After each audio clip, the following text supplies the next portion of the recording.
ಸಿರಿಗನ್ನಡವೇ ನನ್ನ ಉಸಿರಾಗಿರಲಿ, ಸ್ವರ್ಗಲೋಕವೇ ಕೊಟ್ಟರೂ ಬೇಕಾಗಿಲ್ಲ, ಕನ್ನಡ ಮರೆತೆಂದು ಬದುಕುವುದಿಲ್ಲ. ನಮ್ಮ ರಾಜ್ಯದಲ್ಲಿ ಏನಾಗ್ತದೆ ಅಂತ ಯಾರಾದರೂ ಯೋಚನೆ ಮಾಡ್ತಾ ಇದ್ದೀರಾ? ಏನೇ ಒಂದು ನಿರ್ಧಾರ ತಗೋಬೇಕಂದ್ರೆ ನೇರವಾಗಿ ನಿರ್ಧಾರ ತಗೋಬೇಕು.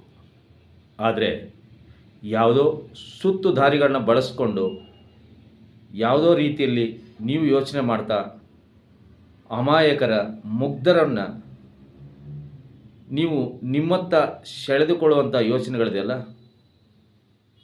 ಇದು ಸರಿಯಲ್ಲ. ನಾನೇನು ಮಾತಾಡ್ತಾ ಇದ್ದೀನಿ ಅಂದರೆ, ನೀವು ನೇರವಾಗಿ ಇದ್ದಕ್ಕೆ ಬನ್ನಿ, ಪರವಾಗಿಲ್ಲ. ಆದರೆ ಹಿಂದೆ ನಿಂತು ಬೆನ್ನಿಗೆ ಚೂರಿ ಚುಚ್ಚುವಂಥ ಕೆಲಸ ದಯವಿಟ್ಟು ಮಾಡಬೇಡಿ.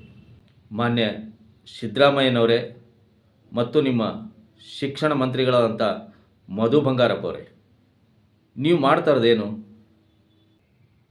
ಅಧಿಕಾರ ಇವತ್ತಿರುತ್ತೆ, ನಾಳೆ ಹೋಗುತ್ತೆ, ಶಾಶ್ವತ ಅಲ್ಲ. ಆದರೆ ನೀವು ಮಾಡೋ ಕೆಲಸಗಳು ಇಡೀ ಜನಾಂಗವನ್ನೇ ಸರ್ವನಾಶ ಮಾಡೋಕ್ಕೆ ಹೊರಟಿದ್ದೀರ ನೀವು. ಯಾಕೆ ಈ ಥರ? ಏನಿದೆ ನಿಮ್ಮ ಮನಸ್ಸಲ್ಲಿ? ಈ ದೇಶದಲ್ಲಿರೋ ಹಿಂದೂಗಳು ಎಲ್ಲ ಸರ್ವನಾಶ ಆಗಬೇಕಾ? ನೀವೊಬ್ಬರು ಹಿಂದೂಗಳಾಗಿ ಹುಟ್ಟಿ ನಿಮಗೇನು ಆತ್ಮಾಭಿಮಾನ ಇಲ್ವಾ? ಏನು ಅರಿಯದಂಥ ಮುಗ್ಧ ಮಕ್ಕಳ ಮೇಲೆ ನಿಮ್ಮ ಪ್ರಹಾರನ? ನಾವು ಹೇಗೆ ಬದುಕಬೇಕು, ನಾವೇನು ತಿನ್ನಬೇಕು ಅನ್ನೋದಕ್ಕೂ ನಮಗೆ ಸ್ವತಂತ್ರ ಇಲ್ವಾ? ಯಾಕೆ ಈ ಥರ ಯೋಚನೆ ಮಾಡ್ತೀರಾ? ಶಾಲಾ ಮಕ್ಕಳು ಮೊಟ್ಟೆನೇ ತಿನ್ನಬೇಕು, ಅದರಲ್ಲಿ ಮಾತ್ರ ಪೌಷ್ಟಿಕಾಂಶ ಇದೆ, ಬೇರೆ ಯಾವುದರಲ್ಲೂ ಇಲ್ಲ ಅಲ್ವಾ? ಯಾವ ಪಂಡಿತ ಹೇಳಿದ್ದು? ಆಹಾರ ಪದ್ಧತಿ ಅನ್ನೋದು ಅವರವರಿಗೆ ಬಿಟ್ಟಿದ್ದು. ಇದನ್ನೇ ತಿನ್ನಿ ಅಂತ ಹೇಳೋಕ್ಕೆ ನಿಮ್ಗೆ ಯಾರಿಗೂ ಅಧಿಕಾರ ಇಲ್ಲ. ಈಗ ನಿಮ್ಗೆ ಯಾವುದೋ ಒಂದು ಆಹಾರ ಇಷ್ಟ ಇಲ್ಲ, ನಾನು ಕೊಡ್ತೀನಿ, ತಿಂತೀರಾ ನೀವು? ನಿಮ್ಮ ಇಷ್ಟ ಸ್ವಾಮಿ, ನಿಮ್ಮ ಇಷ್ಟ ಬಂದು ನೀವು ತಿನ್ಬೋದು. ಹೀಗೆ ತಿನ್ನಿ, ಹೀಗೆ ಬದುಕಿ ಅಂತ ಹೇಳೋದಲ್ಲ. ಅದು ಹಿಂದೂಗಳಿಗೆ ಮಾತ್ರನಾ? ಬೇರೆಯವ್ರಿಗೆ ಹೇಳಿ. ಸರ್ಕಾರಿ ಶಾಲೆಗಳಲ್ಲಿ ಮೊಟ್ಟೆ ಸೇವನೆ ಕಡ್ಡಾಯ. ಶಿಕ್ಷಕರನ್ನು ಕೇಳಿದರೆ ನಮಗೆ ಹೇಳಿದರೆ ನಾವು ಮಾಡ್ತಾ ಇದ್ದೇವೆ, ಸರ್ಕಾರದ ಆದೇಶ ಇದೆ ಅಂತಾರೆ. ಏನಿದು ಸರ್ಕಾರದ ಆದೇಶ? ಮುಗ್ಧ ಮಕ್ಕಳನ್ನ ಇವಾಗಿಂದ ಹಾಳು ಮಾಡಬೇಕು ಅನ್ನೋದೇ ನಿಮ್ಮ ಉದ್ದೇಶನಾ? ಹೇಳಿ, ಸರ್ಕಾರಿ ಶಾಲೆಗಳಿಗೆ ಯಾವ ರೀತಿ ಸವಲತ್ತುಗಳನ್ನು ನೀವು ಇಲ್ಲಿವರೆಗೂ ಕೊಟ್ಟಿದ್ದೀರಾ?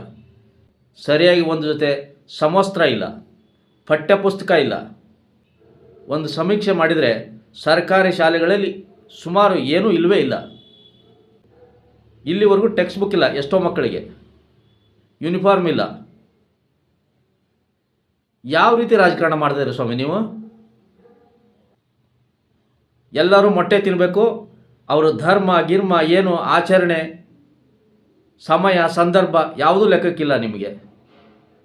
ಈ ಮೊಟ್ಟೆಯಿಂದ ಎಷ್ಟು ಕೋಟಿ ನಿಮಗೆ ಬರ್ತಾ ಇದೆ? ಉತ್ತರ ಕೊಡಿ.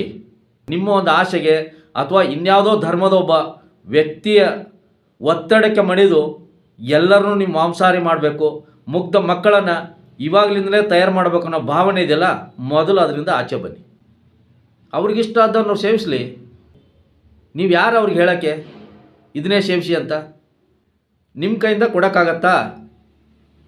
ಮಕ್ಕಳಿಗೆ ಏನು ಬೇಕೋ ಅದನ್ನು ಕೊಡಿ. ಹೇಳ್ತೀರಾ ನಮಗೆ ಬಟ್ಟೆ ಕೊಡೋಕ್ಕಾಗಲ್ಲ, ಯಾರಾದರೂ ದಾನಿಗಳು ಕೊಡೋಂಗಿದ್ರೆ ಕೊಡಿ ಅಂತ ಹೇಳ್ತಾರೆ. ಪುಸ್ತಕ ಕೊಡೋಂಗಾಗಲ್ಲ, ಯಾರೋ ದಾನಿಗಳಿದ್ರೆ ಕೊಡಲಿ ಅಂತ ಹೇಳ್ತೀರಿ. ಎಲ್ಲನೂ ದಾನಿಗಳೇ ಕೊಡ್ತಾ ಹೋದರೆ ನೀವ್ಯಾಕೆ ಸ್ವಾಮಿ ಇದ್ದೀರಾ? ಅಲ್ಲ, ಒಂದು ಶಿಕ್ಷಣ ಕ್ಷೇತ್ರದ ಒಂದು ಪ್ರಾಥಮಿಕ ಪ್ರೌಢ ಶಾಲೆಗಳಲ್ಲಿ ನೀವು ಅದನ್ನು ಸರಿಯಾಗಿ ದುಗ್ಸೋಕ್ಕಾಗದೆ ಯಾವ ಸರ್ಕಾರ ರೀ ನಿಮ್ಮದು? ಮೊದಲು ಮೊಟ್ಟೆ ಕಡ್ಡಾಯ ಅನ್ನೋದನ್ನು ತೆಗೀರಿ. ಮಕ್ಕಳು ಅವ್ರು ಇಷ್ಟ ಬಂದಿದ್ದು ತಿನ್ನಲಿ. ನಿಮ್ಮ ಲಾಭಿಗೋಸ್ಕರ, ನಿಮ್ಮ ಬೆಳವಣಿಗೆಗೋಸ್ಕರ ಎಲ್ಲ ಸರ್ಕಾರಿ ಶಾಲೆಗಳನ್ನ ಮುಚ್ಚಿ ಪ್ರೈವೇಟ್ ಶಾಲೆಗೆ ಏನು ಬೇಕೆಲ್ಲ ಮಾಡಿಟ್ಟಿದ್ದೀರಾ. ಇವಾಗಿರೋ 3.25 ಸರ್ಕಾರಿ ಶಾಲೆನೂ ಒಂದು ಗತಿ ಕಾಣಿಸೋಕ್ಕೆ ಏನು ಬೇಕಾದ್ರೆ ಮಾಡ್ತಾ ಇದ್ದೀರಲ್ವಾ? ಈಗ ಪೋಷಕರೆಲ್ಲ ಟಿ ಸಿ ತೊಗೊಂಡು ಹೋಗ್ತಾರೆ, ನಾಳೆ ಶಾಲೆಯಲ್ಲಿ 3 ಜನ ಮಕ್ಕಳಿರಲ್ಲ, ಏನು ಮಾಡ್ತೀರಾ? ಮುಚ್ಚಿಬಿಡೋದು. ಯಾಕೆ? ಪ್ರೈವೇಟ್ ಶಾಲೆಯಿಂದ ಕೋಟ್ಯಾಂತರ ರೂಪಾಯಿ ಬರುತ್ತಲ್ಲ ನಿಮಗೆ. ಎಲ್ಲ ಮಾತಾಡ್ತೀರಾ ಸ್ವಾಮಿ, ಸರ್ಕಾರಿ ಶಾಲೆ ಉಳಿಬೇಕು, ಕನ್ನಡ ಉಳಿಬೇಕು. ಆದರೆ ನಿಮ್ಮ ಮನಸ್ಸಲ್ಲಿ ಏನಿದೆ? ಸರ್ಕಾರಿ ಶಾಲೆನೂ ಬೇಡ, ಕನ್ನಡನೂ ಬೇಡ. ತಿಂಗಳಿಗೆ ವರ್ಷಕ್ಕೋ ಎಷ್ಟು ನಮಗೆ ದುಡ್ಡು ಬರುತ್ತೆ ಅನ್ನೋದೇ ನಿಮಗೆ ಮುಖ್ಯವಾದ ವಿಷಯ. ಈಗ ಶ್ರಾವಣ ಮಾಸ ಮಕ್ಕಳಿಗೆಲ್ಲ ಮೊಟ್ಟೆ ತಿನ್ನಿ ಅಂದರೆ ಏನು ಅದರ ಅರ್ಥ? ಬೇರೆಯವ್ರಿಗೆ ಹೇಳ್ತೀರಾ ಈ ರೀತಿಯಲ್ಲಿ ನೀವು ಇದನ್ನೇ ತಿನ್ನಿ ಅಂತ? ದಯವಿಟ್ಟು ಮೊಟ್ಟೆ ಕಡ್ಡಾಯ ಅನ್ನೋದನ್ನು ತೆಗೆದಾಕಿ.